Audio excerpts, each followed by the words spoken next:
I'm Shahidul Alam, a writer and a photographer from Bangladesh to Palestine, but I've always been stopped.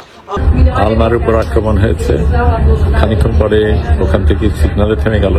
আলমার উপর যা হচ্ছে সেটা আমাদের উপরে হবে সেটাই অনুমান করা যায়। বুকে আবু সাইদের ছবি, হাতে বাংলাদেশের পতাকা। ইসরায়েলের বর্বরোচিত হামলায় ধ্বংসস্তূপ ও মৃত্যুপুরীতে রূপ নেওয়া অবরুদ্ধ গাজার পথে রয়েছেন বাংলাদেশের খ্যাতিমান আলোকচিত্রী ও মানবাধিকার কর্মী ডক্টর শহীদুল আলম। মৃত্যু ঝুঁকি আছে জানা সত্ত্বেও যে ইন্টালেকচুয়াল, শিক্ষক, সাংবাদিক ও লেখক সর্বদা ন্যায়ের পথ বেছে নেন, তারাই হলেন আসল মানুষ। শহীদুল আলম হলেন আমাদের প্রজন্মের একজন আসল মানুষ। জানলে অবাক হবেন, তিনি কিন্তু একজন নাস্তিক ছিলেন। কিভাবে আল্লাহ তাকে ইসলামের জন্য কবুল করলেন, আমাদের এই ভিডিওতে আলোচনা করব শহীদুল আলমকে নিয়ে। জীবনের ঝুঁকি নিয়ে কেন তিনি গাজাগামী ফ্লোটিলায় উঠলেন, এছাড়াও শহীদুলের আসল পরিচয় সম্পর্কে বিস্তারিত জানতে ভিডিওটি না টেনে শেষ পর্যন্ত দেখতে থাকুন। খ্যাতনামা বাংলাদেশি চিত্রগ্রাহক শহীদুল আলমের জন্ম 1955 সালের 28 মার্চ ঢাকায়। যদিও পৈতৃক পরিবারের বাস ঝিনাইদহে, শৈশবে ঝিনাইদহতেই পড়াশোনা। জিনাত ক্যাডেট কলেজ থেকে পাশ করার পর লন্ডন বিশ্ববিদ্যালয় থেকে অর্গানিক কেমিস্ট্রি নিয়ে পিএইচডি করেছেন। যুক্তরাজ্যের সান্ডারল্যান্ড বিশ্ববিদ্যালয় ও যুক্তরাষ্ট্রের ক্যালিফোর্নিয়া বিশ্ববিদ্যালয়ে তিনি ভিজিটিং প্রফেসর হিসেবে শিক্ষকতা করেছেন। এছাড়া হার্ভার্ড বিশ্ববিদ্যালয়, স্ট্যানফোর্ড বিশ্ববিদ্যালয় ও অক্সফোর্ড বিশ্ববিদ্যালয়ের মতো বিশ্বের শীর্ষ বিশ্ববিদ্যালয়ে অতিথি লেকচারার ছিলেন। তিনি সর্বপ্রথম আলোচনায় আসেন নিরাপদ সড়ক আন্দোলনের মধ্য দিয়ে। দেশে যখন সড়কে একের পর এক প্রাণ যাচ্ছিল, তখন তিনি ঘরে বসে থাকতে পারেননি। সড়কে নেমে শিক্ষার্থীদের সাথে নিয়ে আন্দোলন করেছেন। যদিও এই আন্দোলনের জন্য 2006 সালে তথ্য ও যোগাযোগ প্রযুক্তি আইনের 57 ধারায় শহীদুল আলমের বিরুদ্ধে 2018 সালে 6 আগস্ট রমনা থানায় মামলা হয়। নিরাপদ সড়কের দাবিতে শিক্ষার্থীদের আন্দোলনের মধ্যে উস্কানিমূলক মিথ্যা প্রচারের অভিযোগে তথ্য প্রযুক্তি আইনের ওই মামলায় শহীদুল আলমকে 7 দিনের রিমান্ডে নেয় পুলিশ। মামলায় 107 দিন কারাভোগের পর শহীদুল আলম একই বছরের 20 নভেম্বর জামিনে মুক্তি পান। সে সময় চিত্রগ্রাহক শহীদুল আলমের গ্রেফতার বিশ্বজুড়ে নিন্দা ও ক্ষোভের ঝড় তোলে। মানবাধিকার সংস্থা অ্যামনেস্টি ইন্টারন্যাশনাল, সাংবাদিকদের বৈশ্বিক সংগঠন committee to project journalist, PEN international, দক্ষিণ এশিয়া মিডিয়া ডিফেন্ডার্স নেটওয়ার্ক সহ গার্ডিয়ান ও ওয়াশিংটন পোস্টের মতো সংবাদ মাধ্যম নিন্দা জানিয়েছে। শহীদুল আলম বিশ্বের সবচেয়ে শ্রদ্ধেয় চিত্রগ্রাহকদের একজন। বাংলাদেশে এই পেশায় তার মতো বৈশ্বিক মর্যাদা খুব কম লোকই পেয়েছেন। শহীদুল পদকজয়ী ফটো এজেন্সি দ্রিক প্রতিষ্ঠা করেছেন। তার প্রতিষ্ঠিত পাঠশালা দক্ষিণ এশিয়ার সবচেয়ে প্রখ্যাত ফটোগ্রাফি স্কুল। এই স্কুলে পড়তে বিদেশ থেকে শিক্ষার্থী ও অতিথি শিক্ষকরা আসেন। এছাড়াও তিনি বাংলাদেশ ফটোগ্রাফিক ইনস্টিটিউট ও south Asian institute of photography প্রতিষ্ঠা করেছেন। দ্রিক ও পাঠশালা দুই প্রতিষ্ঠানই তিনি গড়েছেন নিজের পৈতৃক সম্পত্তিতে। তার সবচেয়ে সফল সৃষ্টি হল ছবি মেলা। এই আন্তর্জাতিক চিত্র প্রদর্শনীতে বিশ্বের সব জায়গা থেকে কাজ জমা পড়ে। অংশ নিতে ঢাকায় আসেন বিশ্বের সেরা সব ফটোগ্রাফাররা। 2000 সালে শুরু হওয়া এই চিত্র প্রদর্শনীর প্রথম থিম ছিল যে যুদ্ধ আমরা ভুলে গেছি। এটি ছিল বাংলাদেশের স্বাধীনতা যুদ্ধ ও গণহত্যা নিয়ে সবচেয়ে সফল চিত্র প্রদর্শনীর একটি। 1983 সালে তিনি হার্ভে হ্যারিস ট্রফি জেতেন। 1993 সালে তথ্যচিত্রের জন্য জিতে নেন মাদার জোন্স পদক। 98-এ তিনি আন্দ্রে ফ্র্যাঙ্ক ফাউন্ডেশন ও হাওয়ার্ড চ্যাপনিক অ্যাওয়ার্ডস লাভ করেন।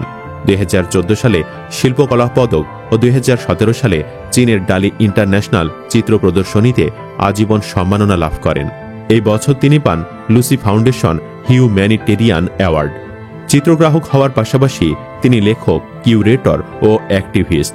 2007 সালে তিনি কাশ্মীরের ভূমিকম্প নিয়ে, নেচার্স ফিউরি ও দক্ষিণ এশিয়ায় HIV বা এইডস নিয়ে পোর্ট্রেট অফ কমিটমেন্ট শীর্ষক 2টি বই লিখেন। তার লেখা বই my journey as a witness সম্পর্কে লাইফ ম্যাগাজিনের সাবেক পিকচার এডিটর জন মরিস লিখেছেন। কোন চিত্রগ্রাহকের লেখা সর্বকালের সবচেয়ে গুরুত্বপূর্ণ বই এটি। তবে সমালোচনার বিষয় হচ্ছে শহীদুল আলম LGBTQ অর্থাৎ সমকামিতার প্রমোটকারী ছিলেন একজন কট্টর নারীবাদীও। সেই সব এজেন্ডা বাস্তবায়নই ছিল তার কাজকাম। কিন্তু সম্প্রতি তার ইসলাম আর গাজার প্রতি ভালোবাসা সবাইকে অবাক করেছে। গত বছর যুক্তরাজ্যের ইউনিভার্সিটি অব আর্টস লন্ডনের শিক্ষার্থীরা গাজার নিরীহ মানুষের প্রতি সংহতি জানিয়ে ক্যাম্পাসে প্রোটেস্ট করলে ভার্সিটি প্রশাসন তাদের কণ্ঠরোধ করে, ছাত্রত্ব বাতিল করার ভয়ভীতি দেখায় যাতে কেউ রাস্তায় নেমে কিংবা সোশ্যাল মিডিয়ায় ফালিস্তিনের পক্ষে আওয়াজ না তোলে। এর প্রতিবাদে শহীদুল আলম সেই ভার্সিটি দেওয়া 2022 সালের সম্মানসূচক ডক্টরেট ডিগ্রি ফিরিয়ে দেন। তাদেরকে মেইল করে জানান যারা শিক্ষার্থীদের কণ্ঠ রোধ করে দখলদারি, বর্ণবাদী ও গণহত্যাকারীদের প্রতি সমর্থন জানিয়ে তাদের কাজে অংশীদার হয়, তাদের সঙ্গে আমি যুক্ত থাকতে পারি না। ইন্টারিম সরকারের উপদেষ্টা হওয়ার জন্য ওনাকে বারবার অনুরোধ করা হয়েছিল, কিন্তু তিনি দায়িত্ব গ্রহণ করতে রাজি হন নাই। প্রফেসর ইউনুস তাকে কল করে অনুরোধ করেও রাজি করাতে পারেন নাই। তিনি নিজেকে মনে করেন এত বড় দায়িত্বের ভার বহন করার মতো সক্ষম নন, অথচ কত অযোগ্য লোক ক্ষমতার ভর কেন্দ্রে বসে আছেন। হাসিনা রেজিমে নিপীড়নের শিকার হওয়া ব্যক্তিদের মধ্যে যারা সবচেয়ে বেশি আক্রান্ত হয়েছেন, শহীদুল আলম তার একজন। এমনকি যারা জুলুম ও সকল প্রকারের ভয়ভীতি উপেক্ষা করে সোচ্চার ছিলেন হাসিনা রেজিমে ফ্যাসিবাদের বিরুদ্ধে, শহীদুল আলম তাদের মধ্যে অগ্রগণ্য। বর্তমানে পৃথিবীতে ব্যক্তিগত, জাতিগত ও ধর্মীয় স্বার্থের কাছে মানবতা ও রাইটস অসহায়। গাজায় প্রায় 20,000-এরও অধিক নিষ্পাপ শিশুকে গত 2 বছরে শেষ করা হয়েছে। 277 জন সাংবাদিককে এখন পর্যন্ত প্রাণ হারিয়েছেন। প্রতিদিন গড়ে 28 শিশুকে শেষ করা হয়েছে। একবার ভাবেন তো, যে শিশুগুলো আজকের দিনে বেঁচে আছে তারা জানে না আগামীকাল তাদের 28 জন শহীদ হবেন। আধুনিক বিশ্বে প্রকাশ্যে এই জেনোসাইড চলছে, কেউ কিছু করতে পারছে না। আপনারা নিশ্চয়ই জানেন ইন্টারনেট ব্ল্যাকআউট করে এ গণহত্যা চলছে গাজায়। গাজার সেই ইন্টারনেট ব্ল্যাকআউট ভাঙতে ফ্রিডম ফ্লোটিলা কোয়ালিশনের উদ্যোগে গত 30 আগস্টে ত্রাণ সামগ্রী নিয়ে পৃথিবীর বিভিন্ন প্রান্ত থেকে প্রায় 500 জন নাগরিক গাজার উদ্দেশ্যে রওনা হয়েছিলেন, যাদের ইতোমধ্যে 2বার অ্যাটাক করে ইসরায়েল। আটক করা হচ্ছে জাহাজ। ফ্রিডম ফ্লোটিলা কোয়ালিশনে উদ্যোগে এবার পৃথিবীর 45টি রাষ্ট্র থেকে 1000-এর বেশি মিডিয়া কর্মী গাজার উদ্দেশ্যে যাত্রা করেছেন গাজার অবরোধ ভাঙতে। তাদের সঙ্গে বাংলাদেশের পতাকা হাতে পার্টিসিপেট করছেন শহীদুল আলম। নিশ্চিতভাবে মৃত্যু ঝুঁকি মাথায় রেখেই এই সিদ্ধান্ত গ্রহণ করতে হয়েছে তাকে। এতে তিনি ভীত নন, বরং উচ্ছ্বসিত।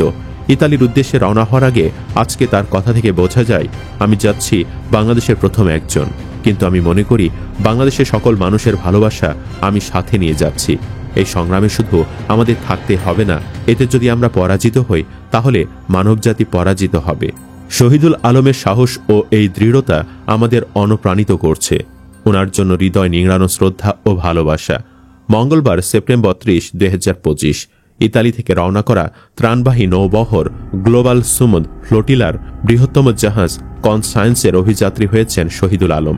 তার পরনে জুলাই শহীদ আবু সাইদের ছবি খচিত পাঞ্জাবি ও হাতে রয়েছে বাংলাদেশের পতাকা। বুধবার সন্ধ্যার দিকে নিজের ভেরিফাইড ফেসবুক পেজে দেওয়া এক পোস্টে শহীদুল আলম বলেন, আজ আমার বড় ভাইয়ের জন্মদিন। সে একজন বিদ্রোহী ছিলেন, যিনি সমাজের প্রত্যাশা পূরণ না পারায় আত্মত্যাগ করেছিলেন।